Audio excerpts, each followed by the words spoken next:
Jaya Radha Madhava Kinda Bihari Madhava Kinda Bihari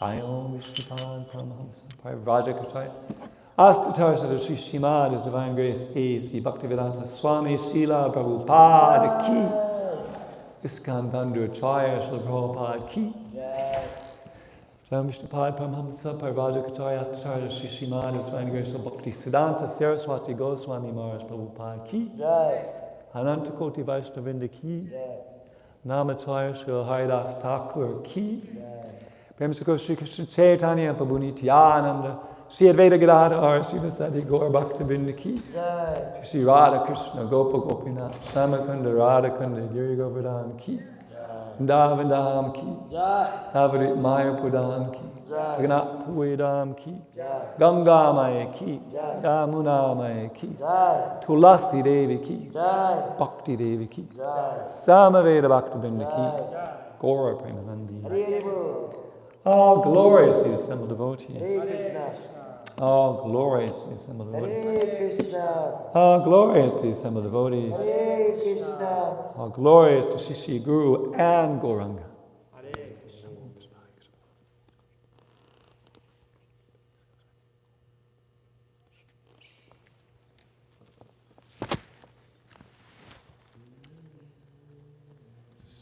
So, my name is Krishna Kripa Das. I was asked to give the class on Śrimad Bhāgavatam today.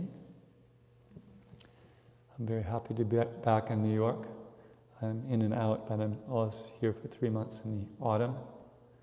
My Shiksha Guru, Niranjana Swami, told me that both me and Ram Roy like Harinam, so I should come every year to assist Ram Roy for some time. One time, Niranjana Swami was at the Lithuania festival, and he was talking to his disciples, and they asked him what temples he lived in. He said he only lived in Boston. Just 1 year he went to New York to pick up Ram Roy and Krishna Kripa, and then he went back to Boston. So we're both his bhaktas, and we both got initiated by Satsrik Maharaj, and we both like Harinam. So very happy to be here assisting Ram Roy by at least being out there for 4 hours a day. So, reading from the Śrimad Bhāgavatam, Canto 4, which is entitled The Creation of the Fourth Order, and we're on chapter 2. And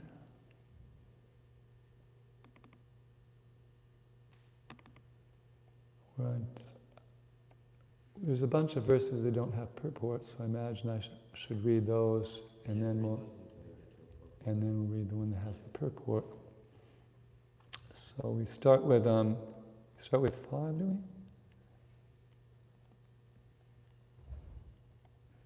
Which verse? Yeah, I think we start with 5. I think it's 4. Because we only did 1 yesterday. No, we did 2 yesterday. We did 2. Yeah. I thought we only did the one with Sati.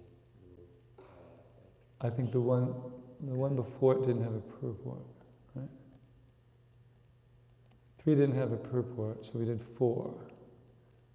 We talked about 4 because we always talk about the ones with the purports. So we should be on 5 today. Is that true? Yeah, 5. Just checking.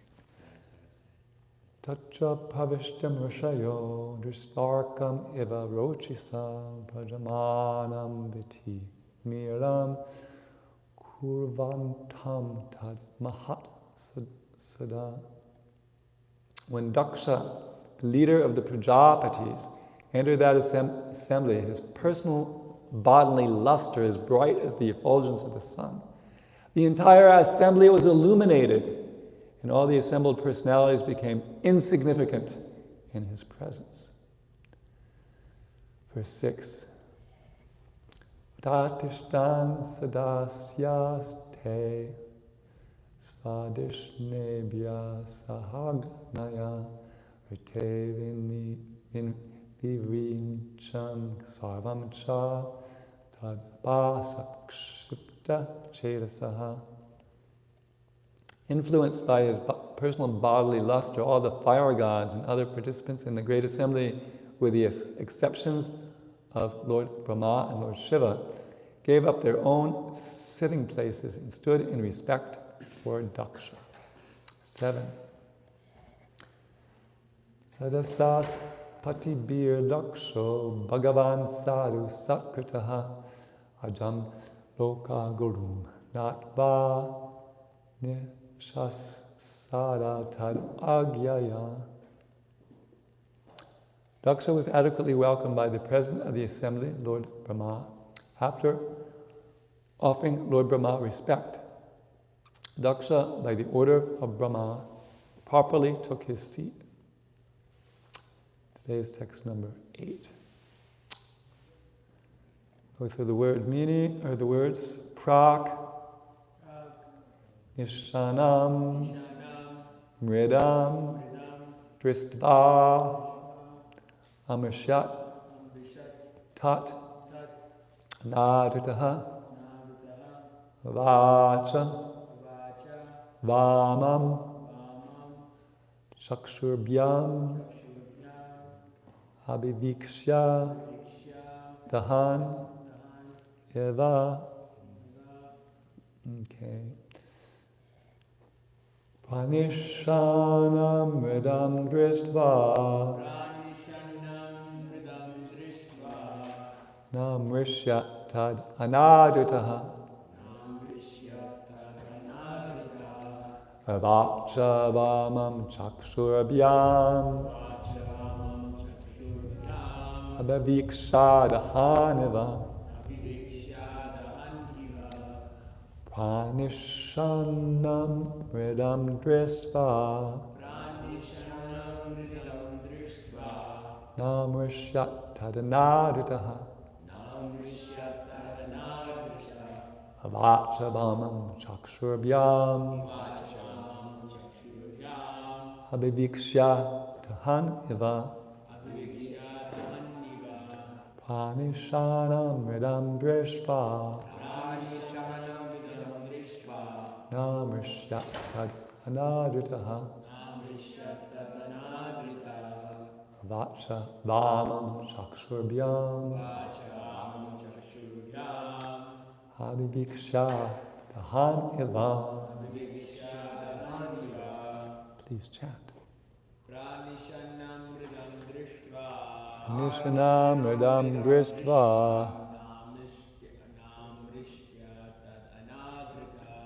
namrishyat tadanadritaha, vacha vamam chakshurabhyam, abhivikshya dahaneva. Nishanam mridam dristva, nadrita,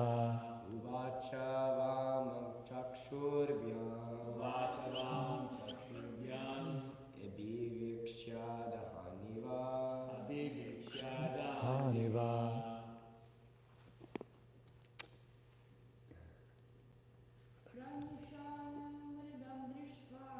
Nishanam mridam dristva,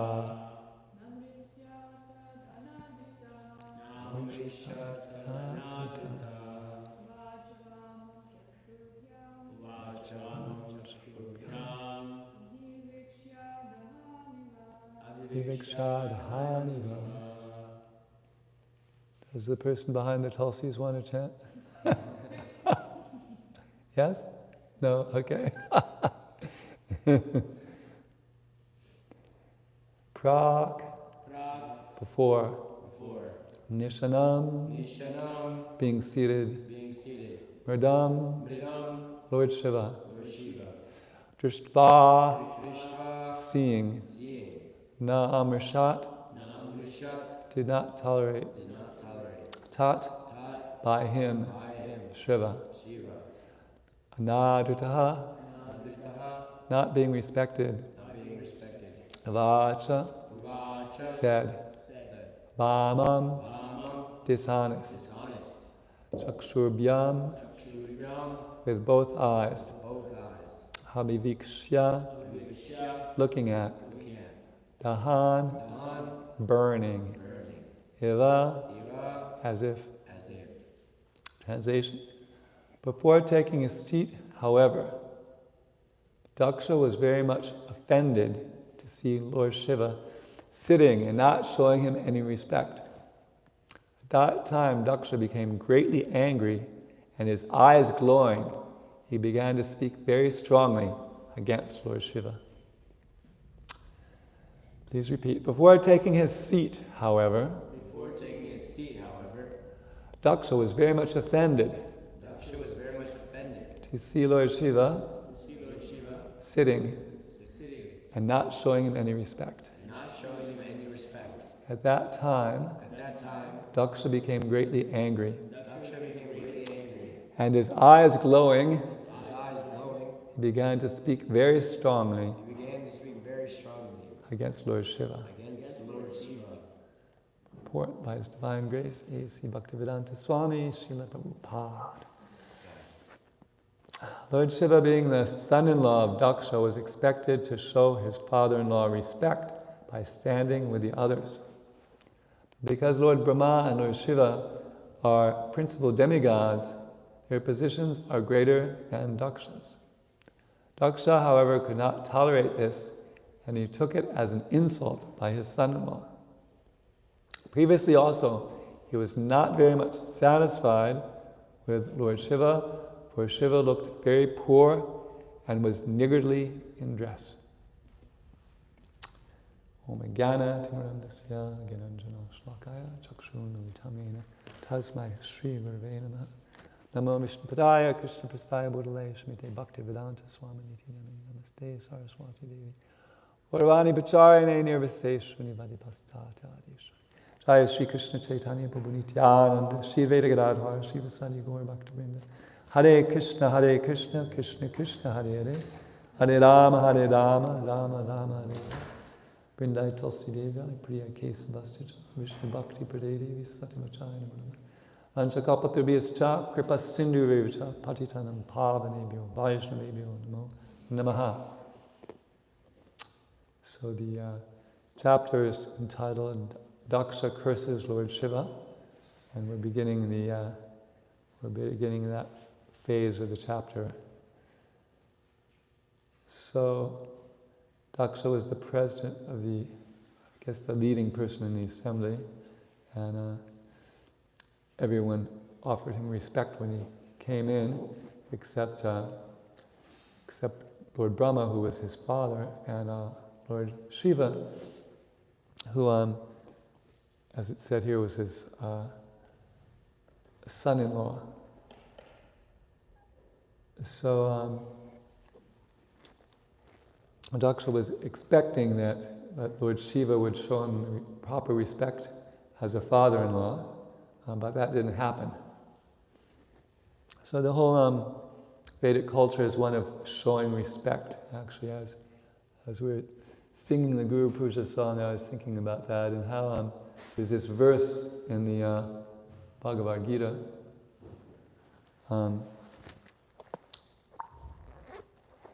that it talks about the austerities of the body, and it starts out Dvija Guru Deva Dvija Guru Pragya Pujanam. One should show respect to Deva, the Lord, Dvija, the twice-born Brahmanas, Guru, one's Guru, and Pragya, the respectable persons. And that was, he was a respectable person. And I just realized that my laptop battery was about to go. It didn't charge last night because the cable was loose. So I'm going to try and take a picture of my notes before they disappear forever.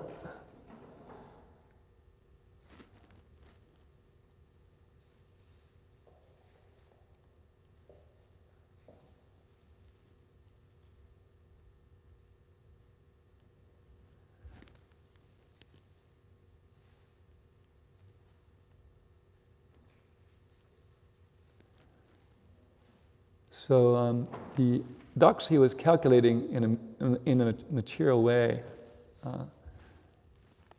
He was thinking that because he was the father-in-law of Lord Shiva, Shiva should show him respect. But he was neglecting some important points, that Lord Shiva is a guna avatar, one of the avatars of the Supreme Lord, and that, as we say, Vaishnavanam Yuta Shambhu, of all the Vaishnavas, he's given as the ultimate example, as the, like the best Vaishnava. So, because he was looking in a material way, he wasn't considering the spiritual position of Lord Shiva, was just thinking of him in a social way. He was calculating himself to be superior and deserving of respect. And when he didn't get that respect, he became angry. So this, of course, is something that's applicable to our own lives. Actually, Daksha, he was a Vaishnava, but he wasn't the same sort of Vaishnava as Lord Shiva. Lord Shiva is a completely pure devotee who's meditating on Lord Vishnu like 100% of the time, and is so happy in Krishna consciousness, he has no material conception. He doesn't, he's not interested in material opulence, he's not interested in material enjoyment, he's just interested in doing his service to Krishna. And whereas Daksha had some material conception, right here we're learning that he wanted to be honored. Sometimes we may not think that we want to be honored, but when somebody dishonors us or doesn't honor us, and we become angry, then we realize that we did want to be honored. And so it's a problem. And therefore, Lord Chaitanya, in order to protect his devotees, he advised them, Trunada pisunichena toro pisishna manina manidena kirtaniya sadaha hari, that one should try to become tolerant like a tree and humble like a blade of grass. One should offer all honor to others, manadeya, and one should not expect honor for himself. So, if Daksha had been following Lord Chaitanya's philosophy, then he wouldn't have gotten into trouble. But he was calculating himself in a social position as being superior, considering he should be respected. Actually, they were both brothers, actually. Daksha and Shiva were brothers, so he could consider them as being equal. I'm not sure which is the older brother. I'd have to research that. Do you know? Yeah, because you are supposed to show respect to your older brother. I know I guess, at any rate, but by accepting the position of son-in-law, he put himself in a lower position in the equality of the brother.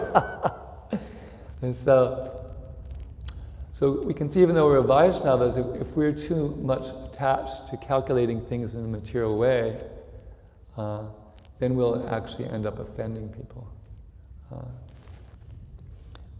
If you think about it, the people who are in the mode of goodness, they see everyone as equal, because that's how it's described. Sarva bhuteshu yenaikam bhavam advayam ikshite. It's actually the first thing when Krishna is describing the knowledge in the different modes. The first thing that he says about the mode of goodness, that they see in all kinds of different manifestations, he sees the spirit, the same spiritual truth. And then, so that's the mode of goodness. And then the most elevated people, the people who are the Mahabhagavatas in the mode of pure goodness, they think that they're actually insignificant and everyone is better than them, like a Kaviraj Goswami thinks he's lower than a worm in stool. In other words, that a worm in stool is more worshipable than he is. But people are in the modes of passion and ignorance. They calculate things materially and they see themselves superior because of some external situation. And therefore Daksha, he was affected in this way, and then therefore he made that offense.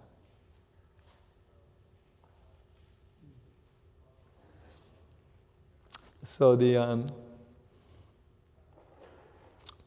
so this criticizing other people is a problem because in Vaishnava society, because we can end up criticizing Vaishnavas, and even if we criticize Vaishnavas that are subordinate to us, they still count as Vaishnavas.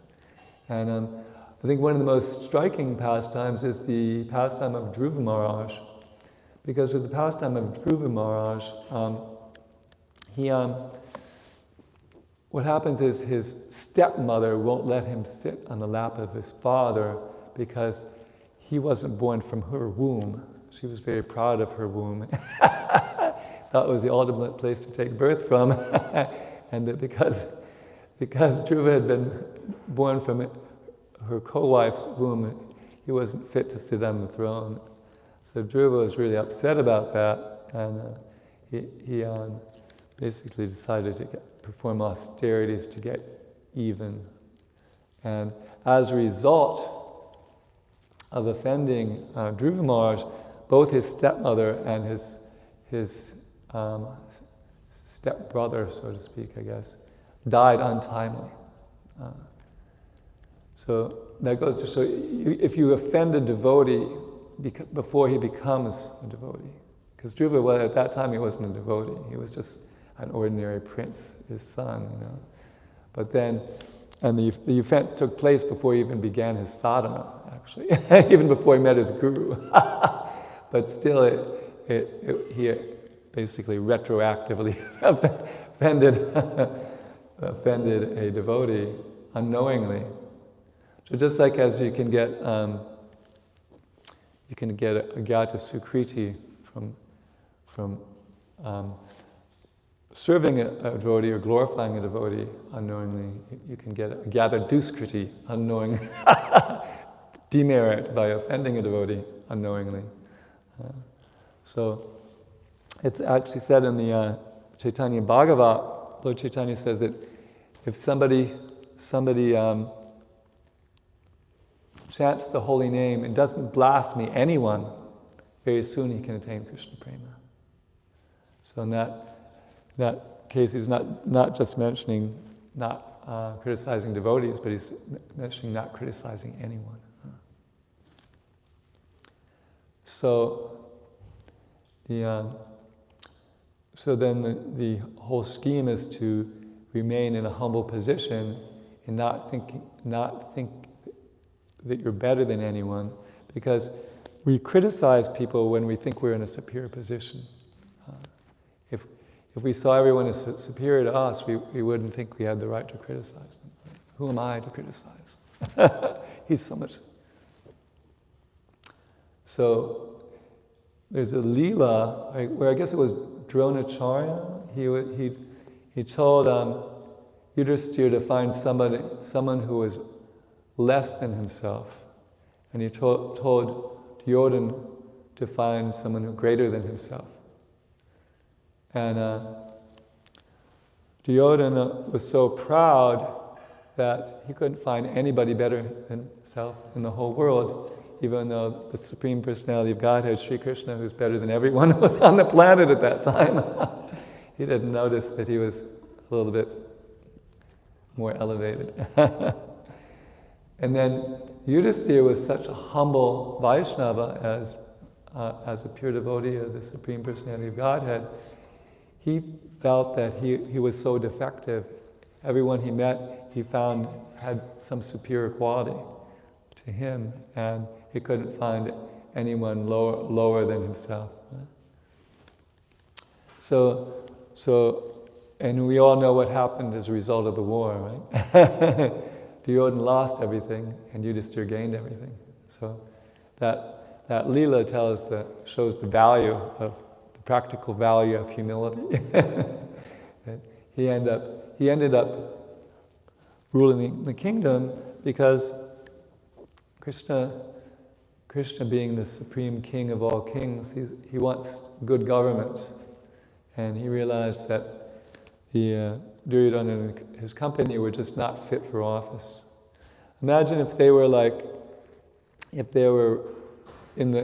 had the presidency, right? And it was found out that they tried to burn their opponents alive, and they tried to poison them, and they tried to strip the wife of the opposing party naked in a government assembly. They would definitely not get into office, and if they were in office, they would be impeached very quickly.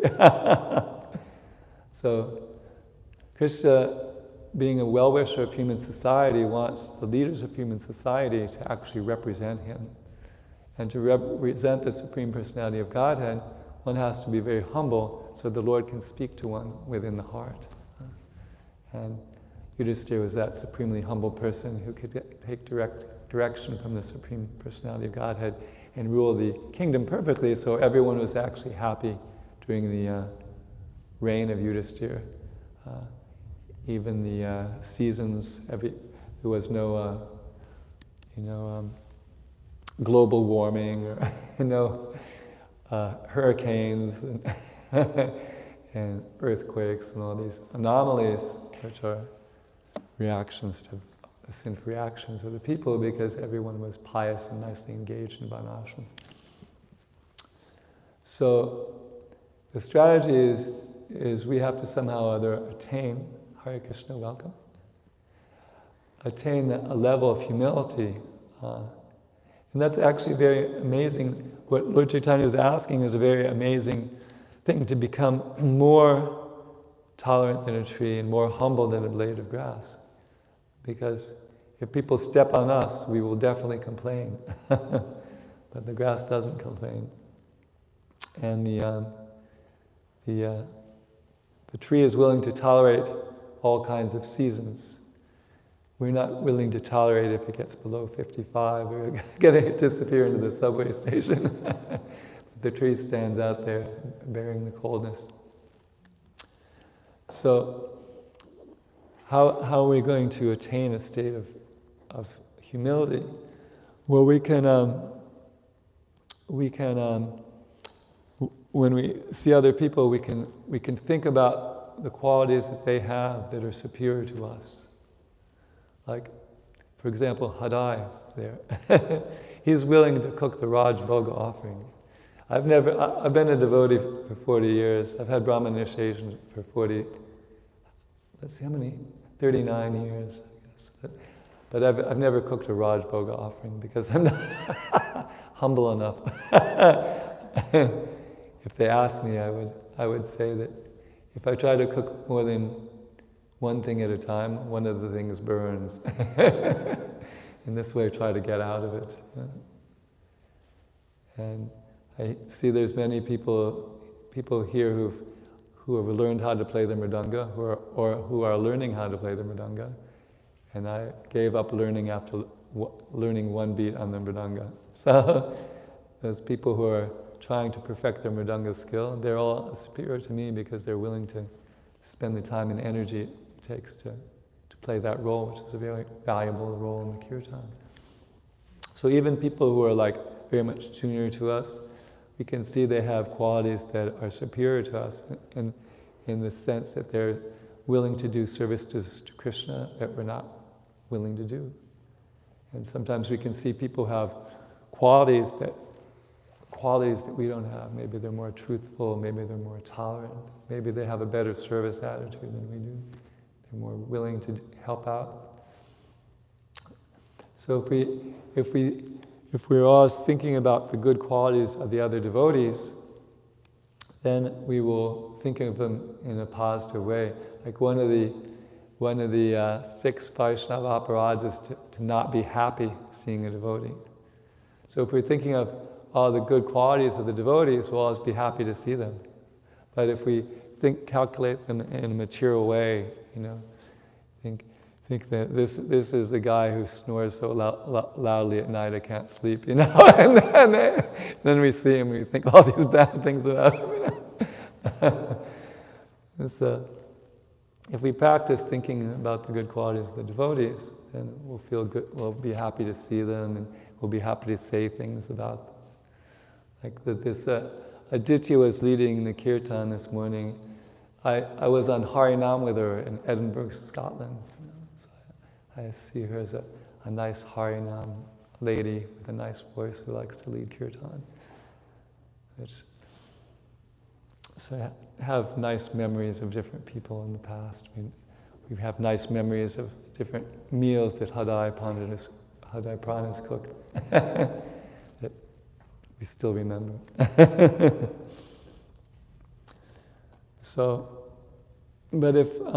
If we look for the good qualities and the good behavior in the devotees, think about that. So, like Shiva, actually the word Shiva means auspicious.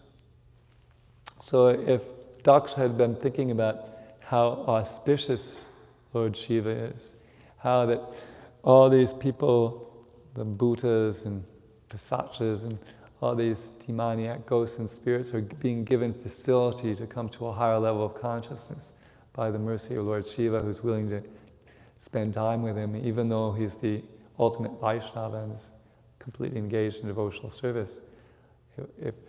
If Daksha considered his good qualities and giving mercy to the fallen, just like the ideal example of the Vaishnava, he would feel honored. Oh, my daughter Sati has married such a magnanimous personality full of divine qualities of compassion, and be happy. And when he didn't offer respect, he would thought, yes, actually he's such a pure Vaishnava and I'm such a materialistic devotee. Why should he offer respect to me? He is one of the 3 guna avatars, Brahma, Vishnu, and Maheshwara. I'm actually insignificant in his presence. Then he wouldn't be offended. He would be reminded, actually, he's superior to me. So, the Bhāgavatam is full of different lessons that we can learn, and some people, they teach how to behave by their example, and other people teach how not to behave by their example. So in the Bhāgavatam, we have both kinds of examples, so that we can chart out our path lucratively. Yeah. So we learn in this Leela how not to behave when we see a great personality, and how we shouldn't calculate ourselves in a material way. The other material way that he was considering that Lord Shiva wasn't dressed very nicely, right? So dress, although some people are very much attached to dress and talking about dress and the dress of a Vaishnava, actually the dress of the Vaishnava isn't very important, because Krishna in his 700 verses doesn't say anything about the dress of a devotee. So some people are eager to advocate one kind of dress for a devotee, and other people are eager to advocate another kind of dress. But the Supreme Personality of Godhead doesn't mention anything about the dress of his devotees, so we don't have to worry about it, fortunately. And Lord Shiva wasn't worried about it either. He didn't think that he had to dress especially nicely. Actually, Lord Chaitanya, he told Raghunath Das Goswami not to eat palatable food and not to dress nicely. So actually, Lord Shiva was following Lord Chaitanya's instruction to not dress nicely. And Daksha wasn't appreciating. Oh, my son-in-law, he's dressed so improperly. This is a disgrace to our family. So we should try to avoid calculating the position of Vaishnavas materially and try to see their divine qualities. Actually, it's said of the Vaishnava in the topmost position that one cannot actually understand the mind of a pure devotee. Because the pure devotee is always in some exalted state of wanting to do some service to Krishna or humanity, and we're just calculating materially how to survive in this world. So they have a whole different way of looking at life. And when they do something, it has a divine purpose that we may well not be aware of. Like people would like for example, in the Bhagavad Gita, like in the translations, like Srila Prabhupada might mention bhakti yoga. So Krishna doesn't mention bhakti till fairly well on in the Gita, and even before Krishna said anything about bhakti, Srila Prabhupada stuck the word bhakti in the purports or devotional service. Right? So people some people unfortunately criticize Prabhupada for that, but Prabhupada knew that of all the kinds of yoga mentioned in the Bhagavad Gita, the most important is bhakti yoga, and people are so unfortunate, they might not even read the whole Bhagavad Gita. They might only read one verse. So even early on, even before Krishna mentions anything about bhakti or even mentions anything about Bhagavan, Srila Prabhupada's mentioning all these things in the purport because he wants to show mercy to the people who aren't going to get through the whole book and are just going to read 1 or 2 pages so they get the whole philosophy in 1 page.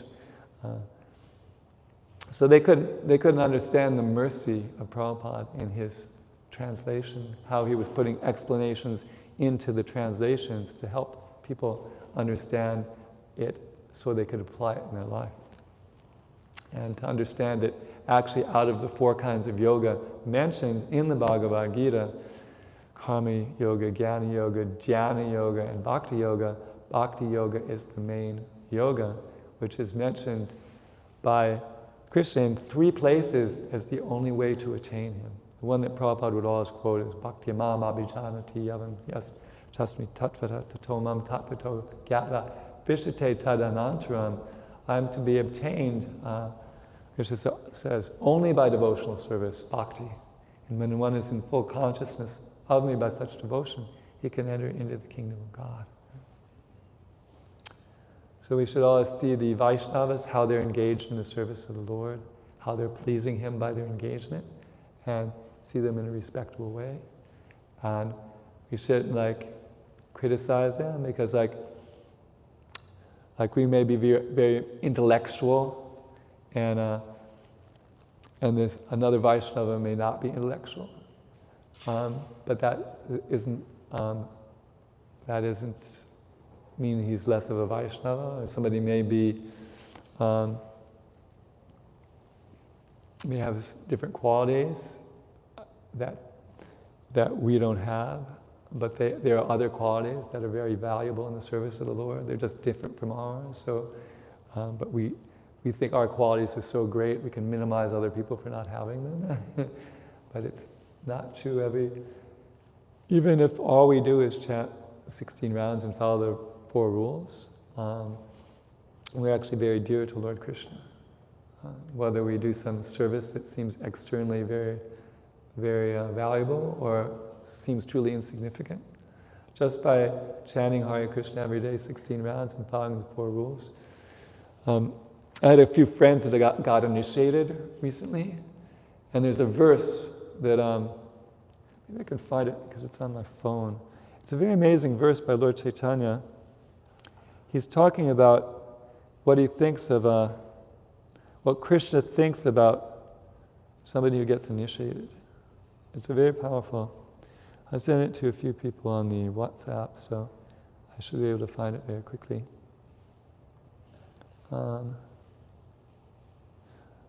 Janananda Maharaj, who I work with in Paris, he did an initiation during the Balaram festival at the New Mayapur, and he initiated a couple people, and I was meditating on this this verse at their initiation. And I decided to send it to them. At the time of initiation, when a devotee fully surrenders under the service of the Lord, Krishna accepts him to be as good as himself. So that's pretty powerful, right? Krishna accepts him to be as good as himself. So that's, then it continues. When the devotee's body is thus transformed into spiritual existence, the devotee in that transcendental body renders service to the lotus feet of the Lord. So Krishna doesn't consider the supposed material qualities of a devotee's body. He considers that his body is fully spiritual. So we should consider the bodies of the devotees spiritual. We should consider this devotee is, pretty, this devotee is ugly, this devotee is thin, this devotee is fat, this devotee is smart, this devotee is stupid. We should consider this devotee is very dear to Krishna because he's surrendered to him, and I should show him all respect. And if we do that, then we won't make mistakes like Daksha and offend a great personality like Lord Shiva, who's very, very, very dear to Krishna. So these are few thoughts based on the translation, purport, and related verses. Does anybody have any questions or comments or realizations from their practice of devotional service? Hadai Pran Prabhu Ji. Okay. So bring your own mic today.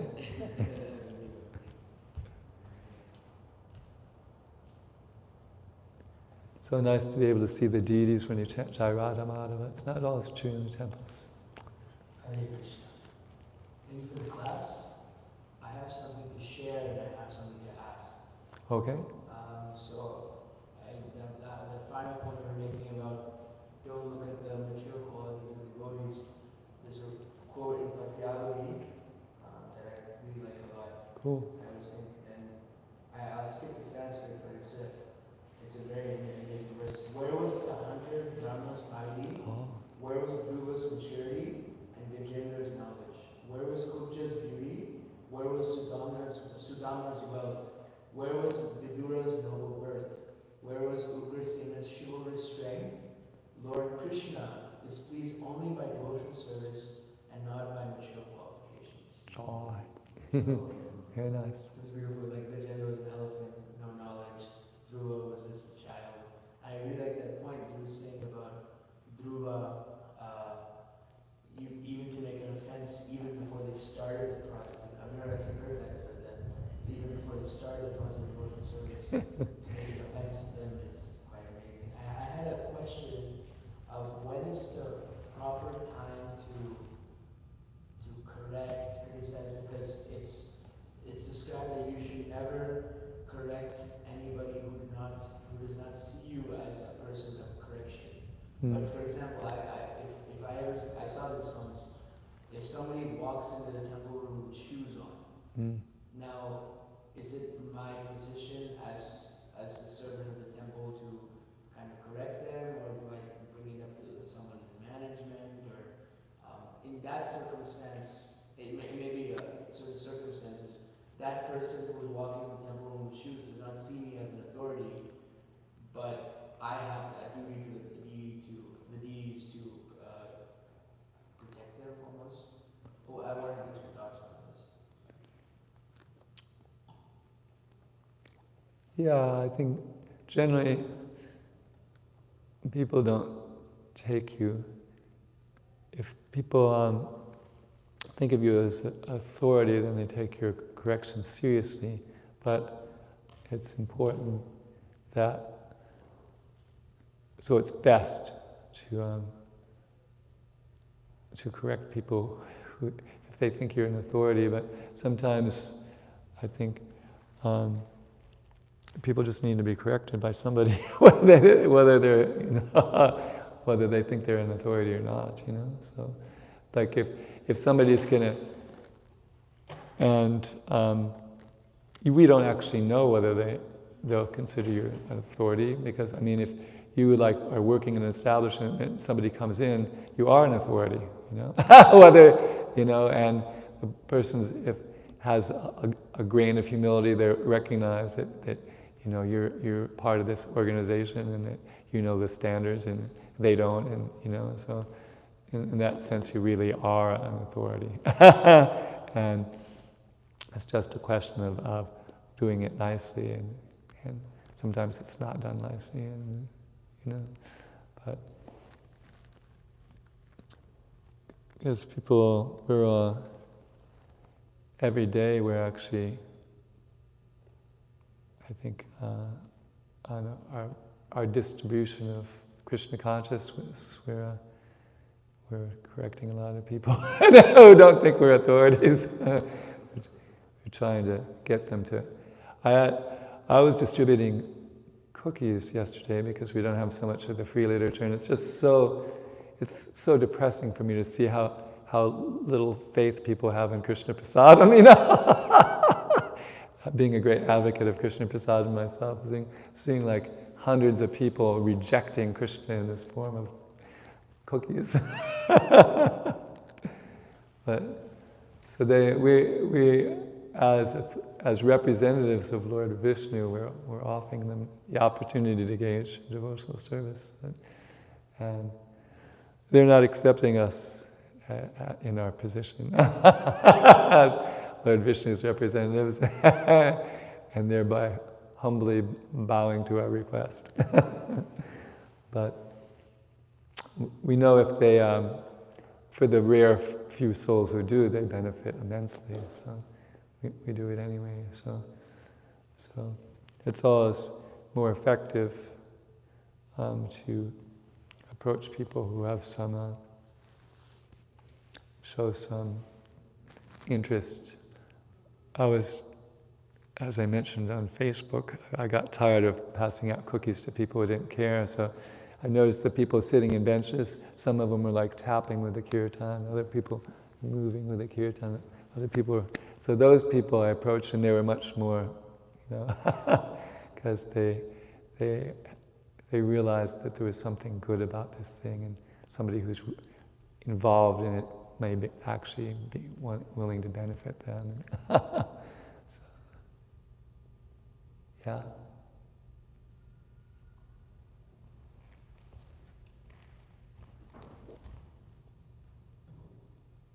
Thank you for this class. And it's such a nice topic. It's like not very palatable, but I feel like everyone recognizes, you know, different anarthas in heart. I was just thinking, you know, like this past time with Shiva and Daksha, they were both Vaishnavas, and it's kind of like association of devotees we are in. Yeah, We don't exactly. like someone, we don't like someone. And I was just thinking, it seems like the more, I mean, Daksha he didn't really like Shiva in general, right? Right. But then once his daughter got married to him, he didn't like him even more. So it looks like the more he would know him, so-called materially or somehow, he would develop more animosity towards him.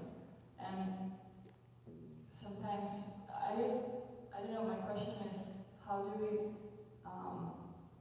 overcome this type of thing? Like where we know someone more, be in association of devotees, and then you start noticing more things which are maybe not very favorable. Like how do we deal with this? Well, of course, we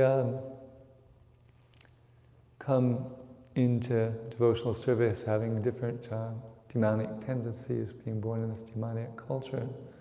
And so there may be some people may have some like truly demonic qualities, even though they're trying to become devotees. And of course, those wouldn't be palatable to us. I always like this analogy of Srila Prabhupada because it's so beautiful. He talks about if somebody is dirty, right? If they're in the shower, we shouldn't criticize them for being dirty. It's completely foolish, right? Because just in a very few minutes, they'll be clean, you know? So anyone who's actually, you know, following the 4 rules and chanting Hare Krishna, they're becoming purified. And they're in the shower. They're Cheto Darpana. I don't know if I mentioned this here recently, but I was proofreading Prabhupada in South India. And Rajashekar Prabhu, who wrote the book, put a lot of Prabhupada lecture quotes from his lectures in Hyderabad in the book, and I was reading him, because I had to read every word as a proofreader, and I noticed Prabhupada was saying Cheto Darpana in several different places in just a few lectures. So I decided to look up on folio, Cheto Darpana, and in the old folio it came up 500 something times in the 2013, but in the 2019 one it comes up 770 times. So that was a very big theme in Prabhupada's preaching, that this congregational chanting is cleansing the mirror of the mind. Actually, one of the most amazing things that ever happened to me, the first time I ever went to Tompkins Square Park, I brought my harmonium and I was sitting on a bench and I chanted for like 20 minutes. And somebody about 2 benches over came up to me and said, "Thank you for cleaning the air by your singing." It's like nobody says that. Like, and who knows that this process is like Cheto-darpana, that it's cleansing, right? But he had that realization. Some guy like in his 50s reading a book on the bench, you know? So, wow, this isn't an ordinary place, you know? Who says things like that? So even the people who have qualities that we don't think are pretty good, and when we get closer to them, we find out they have more qualities we think they're not really good. They actually, if they really are chanting 16 rounds of Hare Krishna, and really are following the four Veiled Principles, they really are in the shower. And what it means is we don't actually have faith that the shower works. Right? We don't really believe that they're getting cleansed. We think these are integral parts of our being when they're actually superfluous. You know, there's that beautiful Anarto Pashamam Shakshad Bhakti Yoga Mahot Adhoksade Lokasya Janato Vigvan Chakra Sattva Sangyutam. The material miseries of the living being, which are superfluous to him, can be directly mitigated by the practice of devotional service, but the people in general do not know this, therefore the learned Vyasa spoke this Vedic literature. So all these negative qualities have nothing to do with our soul. They're just our past conditioning, and it's being burned off by the most powerful mantra in existence. In the other ages, they had other forms of realization, but in this age of Kali, there's nothing powerful enough to get rid of the material contamination other than the holy name of the Supreme Lord, in which he has invested all his potency. Nija Sarva Shaktis, right? Nija means own, Sarva means all, Shakti means potency. We say every morning, we chant the Shikshastika. Nam Namakari Bahodan Nija Sarva Shaktis. He's invested all his potency in his holy name. So the holy name is like blasting away like one of those pressure washers, you know, all the contamination. And our time scale and Krishna's time scale is different. When Krishna says somebody becomes very quickly purified, it means like one life, you know? Whereas for us, it means like 5 or 10 minutes. So the people really are becoming purified, and we really have to tolerate their temporary, issues that disturb our minds. And we really have to see them as pure spiritual beings who are perfectly rightly situated, being engaged in the best possible thing they can do for their purification, and therefore see them in a positive light. Because that's one of the things we're not supposed to criticize the Vaishnavas for, is their past karma, the remnants of their... So we really have to practice it, with our... And it's not enough to hear it in class every once in a while, but we actually have to practice thinking that way in our mind. And it's hard, I remember one time I was, they didn't bring the instruments on Harinam, so I was going to go back to get the car, and they said, "Oh, you can use the van." So I took the van, and somehow I closed the van door with this hand as I was pulling the other hand out, and I caught these 2 fingers in the door of the van, and it really hurt. And you're supposed to think, right? You're supposed to think, actually, due to my past sinful activities, I should have lost my whole arm, but I only But it was really hard to think that way, right? Because it really hurt. And all I could think was, Krishna, I know this material world is a miserable place. You don't have to send these reminders. And there's a story actually that I learned recently that Vyasaki interviewed many devotees who left, about why they ended up leaving. And in all the cases, it was because they couldn't apply that verse to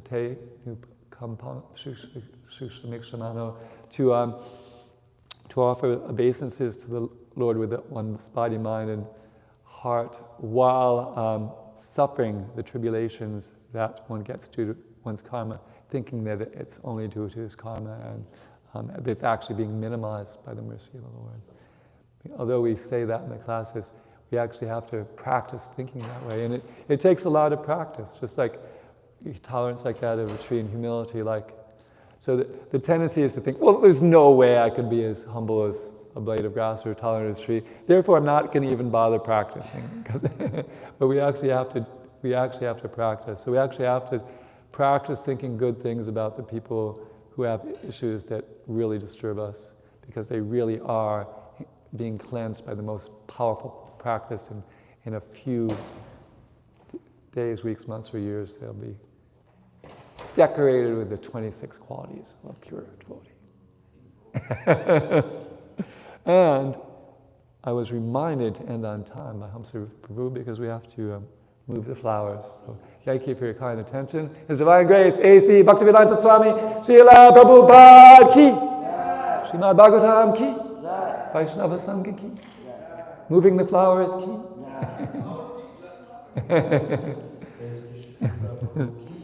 Samaveda Bhaktivinoda ki.